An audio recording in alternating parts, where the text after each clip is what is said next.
Les agriculteurs reviennent. Les braises de la colère de l'hiver 2023-2024 n'étaient pas éteintes. Revoilà les tracteurs, les bennes, les panneaux d'entrée de ville retournés. Dans l'Aube, ce lundi 18 novembre, une cinquantaine de tracteurs accompagnés d'une vingtaine de bennes bien remplies, entre 200 et 250 militants de la FDSEA et des JA, venus d'un peu partout dans le département, ont occupé le carrefour de l'Europe à Troyes.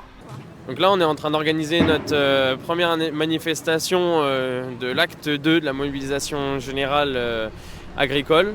Donc on est en train de disposer nos tracteurs autour du carrefour de l'Europe.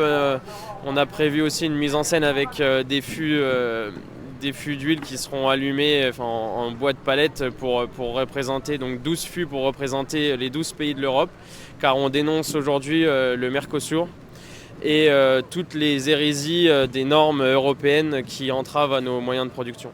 Et on est là pour dénoncer les accords du Mercosur qui en fait va importer sans droit de douane 99 000 tonnes de viande bovine, 180 000 tonnes de sucre, 650 000 tonnes d'éthanol, 180 000 tonnes de poulet, tout ça élevé pas dans nos standards agricoles français. Les 180 000 tonnes de sucre, c'est quand même ça représente l'usine d'Arcy en volume, donc c'est énorme, on ne peut pas accepter ça.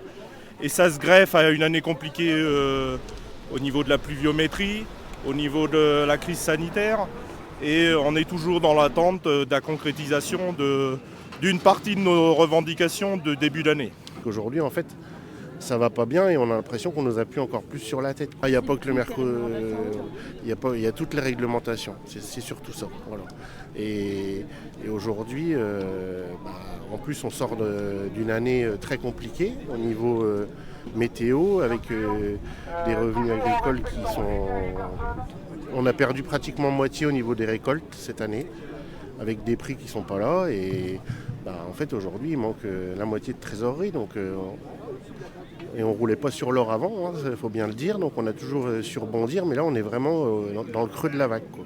Tous les accords de libre-échange que supportent l'Europe et la France notamment, ces dernières années, moi qui suis producteur de colza, tout le colza qui est arrivé sur le territoire français et européen qui venait d'Ukraine, ça a fait environ baisser de 30% le prix de la graine de colza.